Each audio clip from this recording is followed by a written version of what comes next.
So I have a riddle for you. What is invisible, odorless, colorless, and tasteless that can cause more physical, emotional, financial, and even spiritual pain than anything known to man? You give up? Words. Words used poorly can cause more emotional, physical, financial, and spiritual pain than you can ever imagine. But words used well can bring dignity and encouragement and breathe words of life into those who hear them. So choose wisely. That's what we're going to be talking about today. Something that's been on my heart. I did a video not long ago about that. And the title of this video is Words Mean Things. You may say, well, yeah, no duh, Popsy guy. Words do mean things. But I mean it. Words mean things. So when we were raising our kids, I used to tell my youngins back then that words do mean things. And they would just do the same thing. They would look at me and say, yeah, no duh.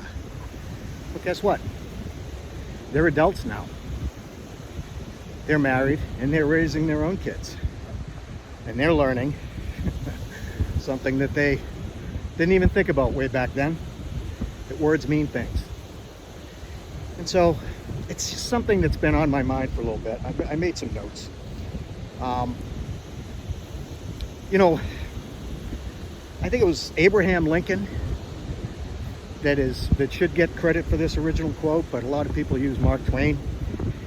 But basically what he's saying is, it's better to keep your mouth shut and think people will think you're a fool than open your mouth and erase all doubt.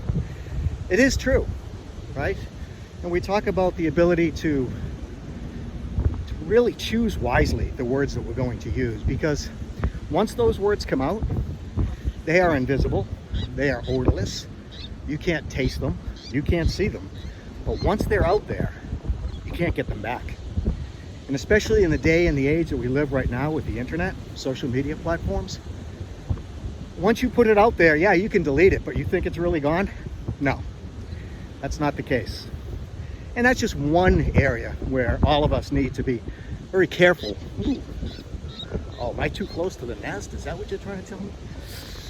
We all have to be a little bit more careful about the words that we're using. And another favorite quote is from President Ronald Reagan, who said that basically every problem known to man can be solved in the Bible. I know I butchered that, but the case is that both Mark Twain and Abraham Lincoln, whoever gets credit for it, they both took that right out of Proverbs 17:28, where it basically said that if you just keep your mouth closed, people will think you're really smart because you've taken the time to measure what you're going to say. In some cases, by not saying anything at all, when every fiber of your being is dying to let people know what you think, you won't be considered a fool. You'll be considered intelligent and wise. And so that's really something that I think all of us, and this is the second time I've used this message, but it just, the other day I did the Donald Trump thing, right? That the toothpaste is out of the tube. Can you imagine saying things like, guess what? President Trump is on the Epstein list, and then trying to delete it like nobody's ever going to see it? You know, I mean, the most wealthy man, the wealthiest man on the planet, he's having a hard time bridling his tongue. And we all know Trump does. God love him. He's a deal maker. Sometimes those deals are just dying to come out, and he wants to let you know. You know, he said that Elon, and I'm not picking sides. I told you in the other video, I'm embarrassed for these guys. I really am. But he said that Elon knew better than anybody else what was in that bill, the big, beautiful bill. And he's just mad because we're stripping away the EV mandates. And then Elon comes out and says, I didn't ever see the dang thing. So they both can't be right, but they both said it. You know, who do you believe in this case? Well, words are one thing, but actions are another. This is something else, that when you match somebody's actions with their words, it's going to be a Are you in a situation where you're going to believe me or your lying eyes? So words are one thing, but actions speak louder than words. It's something else that as parents, if you're raising kids right now or grandparents raising grandchildren, that you're teaching them not only to use and choose their words wisely. Do they want to build up somebody or do they want to tear them down? That's their complete, the choice is theirs, right? By the words that they use. But also back up words with actions. Or in some cases, maybe it's even better not to say anything, but to just do something. I've said this in a prior video that just holding the door open for somebody, saying thank you to somebody who, really didn't do much for you, but you can tell they could use a thank you in their life. There's where I work, it's in a shopping plaza, and every night, I think it's the couple that owns the plaza, I don't know, but they're out there in the dark with a broom and a dustpan. Huge parking lot. But they're out there just sweeping it up. So the next day when people come in, it looks pretty, or pretty nice. And not that I go out of my way, but if I'm walking to my car and they happen to be close by, I'll just tell them, man, you're doing a great job. Keep up the good work. And they just smile and say thanks. Because my guess is not many people even recognize that they're doing that. Or, unfortunately, a lot of people think that's a job I wouldn't do. I'm glad somebody else is going to do it. That's beneath me. So again, using your words wisely, choosing your words wisely, I think is something that we all need to do, especially with the younger generation. The younger generations are coming in behind us boomers. Everything that they see online, they consider it's true. Here's another favorite quote of mine from Abraham Lincoln. He said, "It must be true. I saw it on the internet." I use that all the time because in the age of AI, we don't know what's true anymore. We don't know whether or not this is actually Popsy Guy talking to you on the beach or an AI-generated image that I just created a prompt. I am not a prompt. You're never going to see me can create an AI image of myself.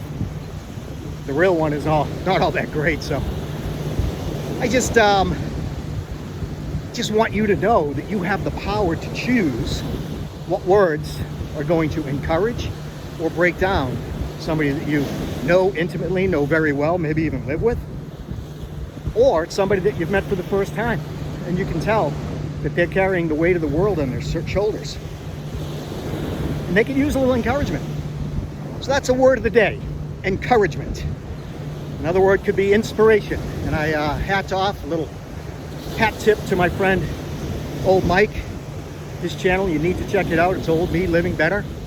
I watched one of his recent videos and I even commented. I said he mentioned inspiration and the ability to inspire other people.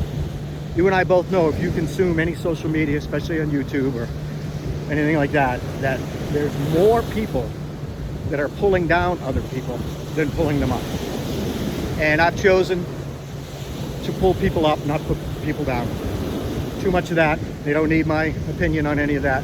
What I choose to do is to use the time that God has given me in this platform to pull people up, to inspire them. So yeah, you're going to hear more from me about things like that. You can flip to the other channels if you want to get depressed about the news, because Lord knows there's plenty of that. We consume that to the point where we wake up in the middle of the night with anxiety. Not because there's something to be anxious about, it's because that's what we've decided to put in our minds.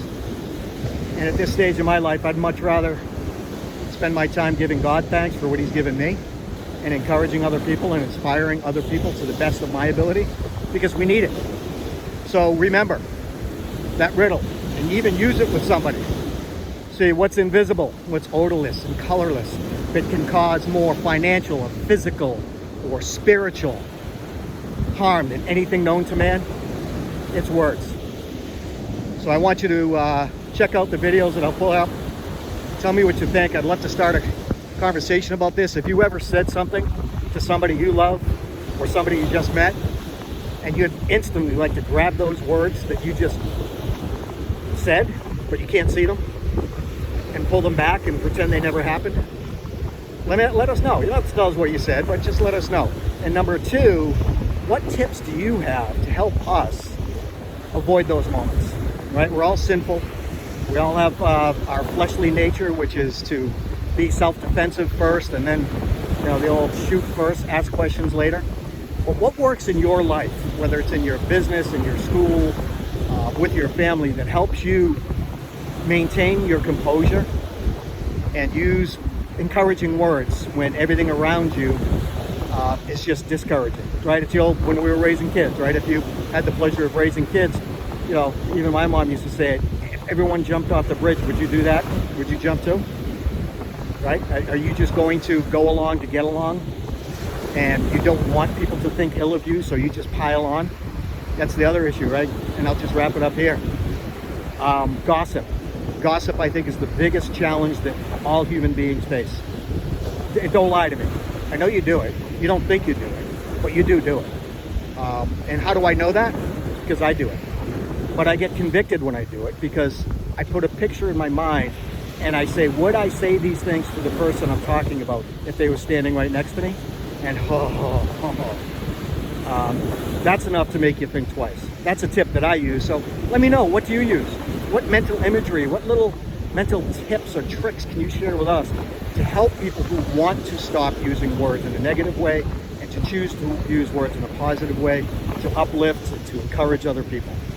Put them in the comments, and if you haven't already had a chance to, consider subscribing and liking. It'll really help the channel. Really love all the comments that I'm getting. You folks are awesome. Give me ideas that you'd like me to talk about in this regard, because I don't want it to be a one-way conversation. Even though I've said this since the day I started YouTube, even if nobody watches, this is a legacy for my family. So you're invited into that legacy. You're invited into sharing and writing into my diary some of the things that you think would help people who watch this channel. You all have a blessed day, and thanks again for hanging out with Pops Guy.